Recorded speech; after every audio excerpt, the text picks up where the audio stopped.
Hello everybody, Ant here, and after covering one of the oldest figures in my collection last week, I thought I'd take a look at something a little bit newer, and not just because it's probably better for the algorithm and whatnot.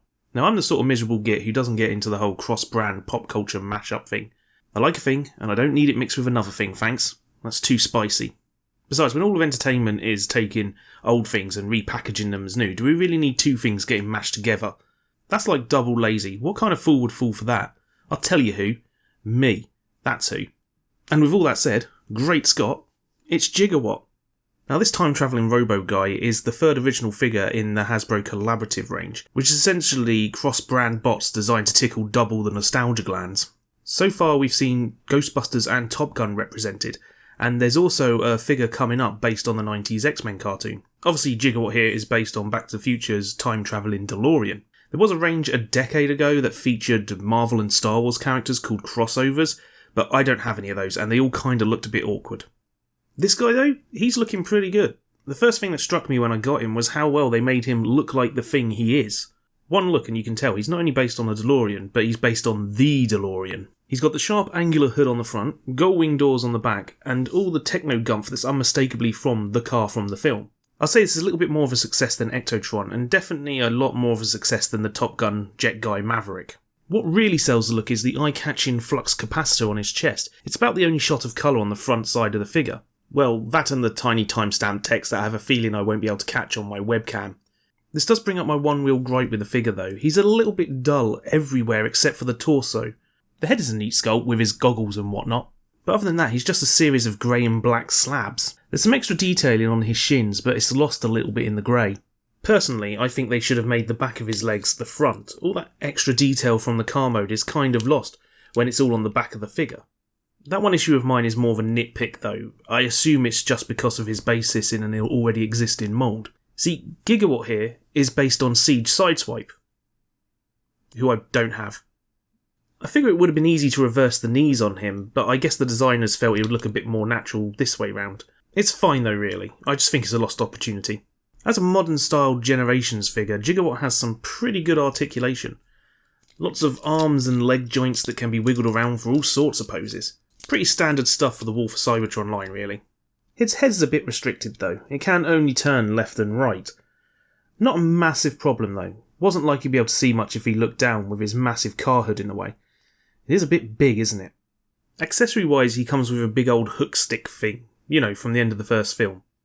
The box art shows it attached to his upper arm, but I think that looks a little bit odd. I'd prefer to stow it away on the inside of his doors. He can hold it too, but again, it's kind of odd looking.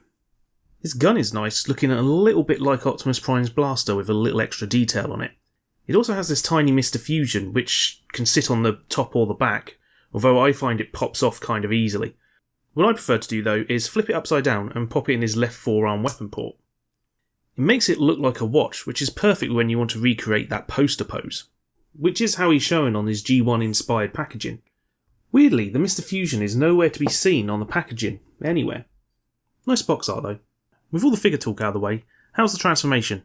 Pretty sweet actually. It does that thing a lot of the current range pull off, which is feeling like a deluxe version of the classic transformation. Nothing too fiddly and complex, apart from how tight the hood panel flick can feel. Makes me worry I'm going to damage the head eventually. Other than that though, he folds up really good.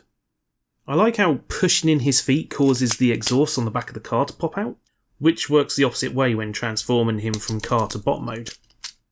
There's these tiny pieces on the back of the arms which are easily forgotten, which nicely fill in a piece of the car's side panels. Closing the doors down is the final step, and they nicely snap into place, and help hold the entire thing together very tightly indeed. And what a car mode this is.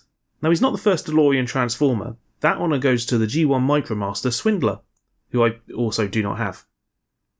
Also, there's no way a Micromaster was going to be as close to the real thing as this is. Granted, it's not fully DMC licensed, there's a few cosmetic differences here and there, but it's pretty darn close and very much the car from that movie. There's loads of really nice piping details that really sell the look.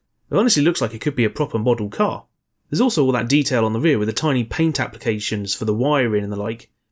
Great stuff. There's a nice bit of weapon storage under the front bumper too, which is always welcome. To complete the look, you can attach the hook into a small hole in the rear, which will be very helpful for getting the car back from 1955, I'm sure. You can also plug that little Mr. Fusion piece into the back in order to give it the finishing touch.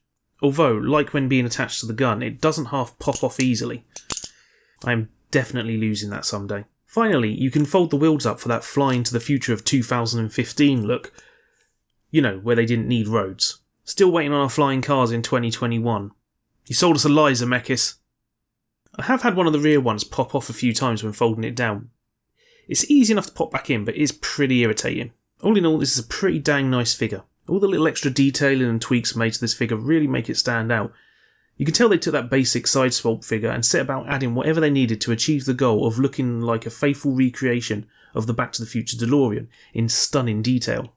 They even moulded the plastic to have a brushed metal look. It definitely feels like a slight step up from what I'd expect from the current generation's range. Now, I'm probably not going to be grabbing the other crossover figures, although that X-Men Blackbird does look pretty cool. This is a nicely made toy, and it does hit that Back to the Future nostalgia right in the memory glands. I even know a few folk who have no interest in Transformers who have purchased this for themselves.